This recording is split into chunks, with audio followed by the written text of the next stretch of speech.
Assalamualaikum warahmatullahi wabarakatuh. Perkenalkan, kami dari kelompok 5 akan mempresentasikan hasil dari diskusi kami yang berjudul Good Corporate Governance atau GCG dan Corporate Social Responsibility atau CSR. Sebelum memulai presentasi, kami akan memperkenalkan diri terlebih dahulu.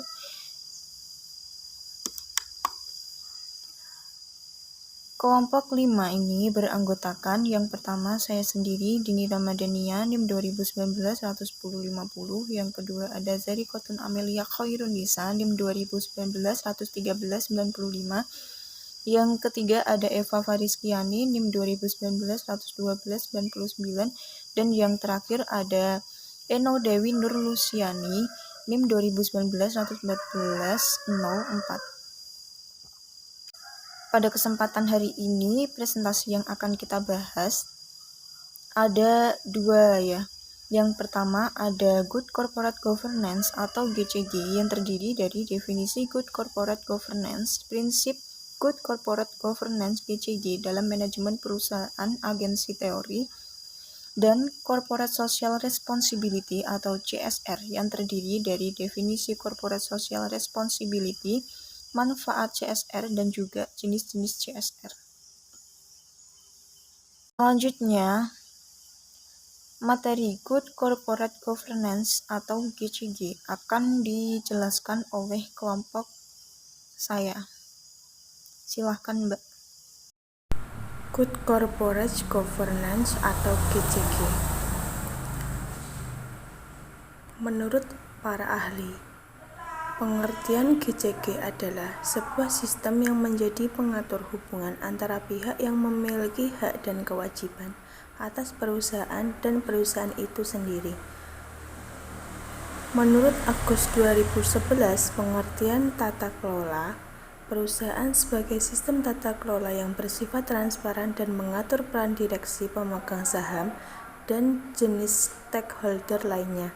Proses tersebut dilakukan atas tindakan pencapaian tujuan perusahaan. Menurut Jean Clausen, pengertian pengelolaan perusahaan menjadi dua kategori, yaitu serangkaian pola tindak perusahaan yang punya tolak ukur dan tata kelola perusahaan sebagai ketentuan hukum atau regulasi dan norma yang mempengaruhi perilaku perusahaan. Selanjutnya ada prinsip Good Corporate Governance. Ada 5 prinsip utama yang harus dipegang. Berikut ini tentang prinsip Good Corporate Governance. Yang pertama, transparansi. Yang kedua, independensi. Yang ketiga, responsibilitas. Yang keempat, akuntabilitas. Dan yang kelima, kewajaran dan kesetaraan. GCG dalam manajemen perusahaan. Good Corporate Governance atau GCG adalah seni mengarahkan dan mengendalikan organisasi dengan menyeimbangkan kebutuhan berbagai pemangku kepentingan. Hal ini seringkali melibatkan penyelesaian konflik kepentingan antara berbagai pemangku kepentingan dan memastikan bahwa organisasi dikelola dengan baik, yang berarti bahwa proses, prosedur, dan kebijakan dilaksanakan sesuai dengan prinsip transparansi dan akuntabilitas.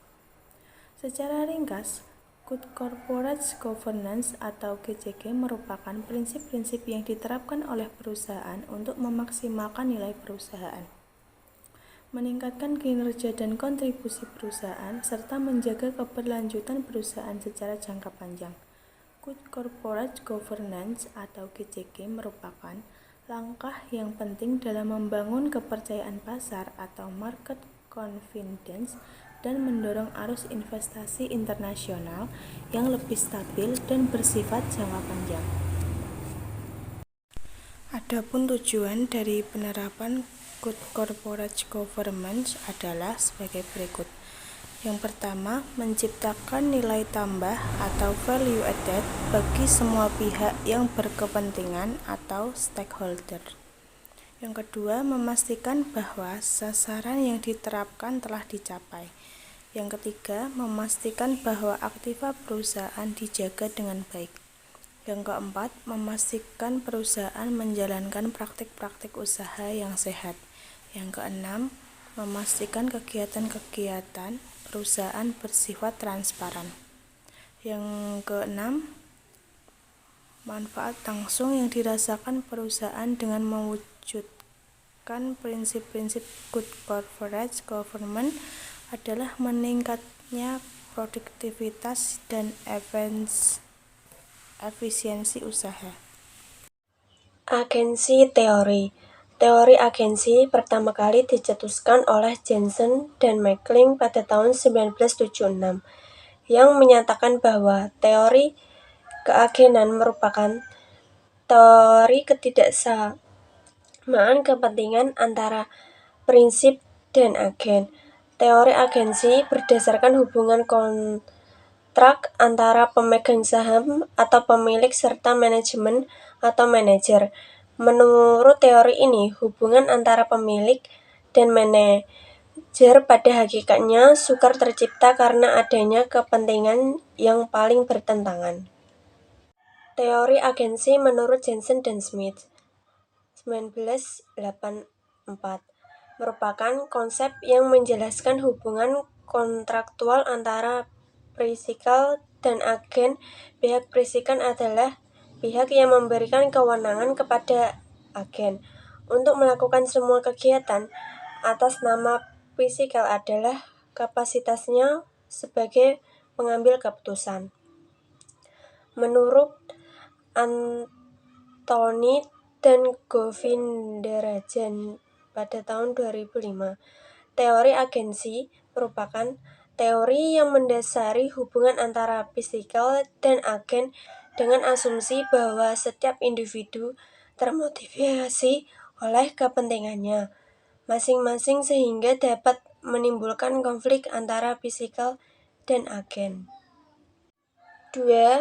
Corporate Social Responsibility atau CSR. Definisi Corporate Social Responsibility. CSR adalah sebuah pertanggungjawaban sosial yang dilakukan oleh pihak perusahaan untuk memberikan suatu manfaat kepada pihak yang ada di dalam dan sekitar perusahaan dengan melakukan suatu program yang bermanfaat.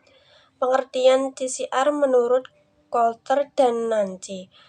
CSR merupakan sebuah komitmen suatu perusahaan yang bertujuan untuk membuat dan meningkatkan kesejahteraan komunitas melalui praktek bisnis yang baik. Pengertian CSR menurut Cass. CSR adalah suatu bentuk keterlibatan sebuah organisasi dalam upaya mengatasi kemiskinan dan juga kelaparan. Selanjutnya akan dilanjutkan oleh rekan saya. Manfaat CSR. Adapun manfaat dari Corporate Social Responsibility adalah sebagai berikut. 1. Bagi lingkungan hidup. 2. Bagi masyarakat. 3. Bagi perusahaan. 4. Bagi pemerintah. Jenis-jenis CSR. Adapun beberapa jenis-jenis CSR adalah sebagai berikut. 1. Rehabilitasi alam. 2. Pengolahan limbah berwawasan lingkungan. 3. Filantropi. 4. Penggunaan sumber energi terbarukan. 5. Budaya kerja ramah SDM. 6. Kegiatan volunteering. 7. Pemberdayaan ekonomi karyawan. Kesimpulan, good corporate governance adalah teknik pengelolaan perusahaan untuk menyeimbangkan ragam kebutuhan pemangku kepentingan tersebut. Prosesnya biasa diwarnai oleh penyelesaian konflik dari keberagaman stakeholders dan pemberian kepastian bahwa implementasi prosedur yang benar selalu dilakukan perusahaan. Bisa dikatakan, GCG adalah cara perusahaan memberikan transparansi kepada pihak pemangku kepentingan.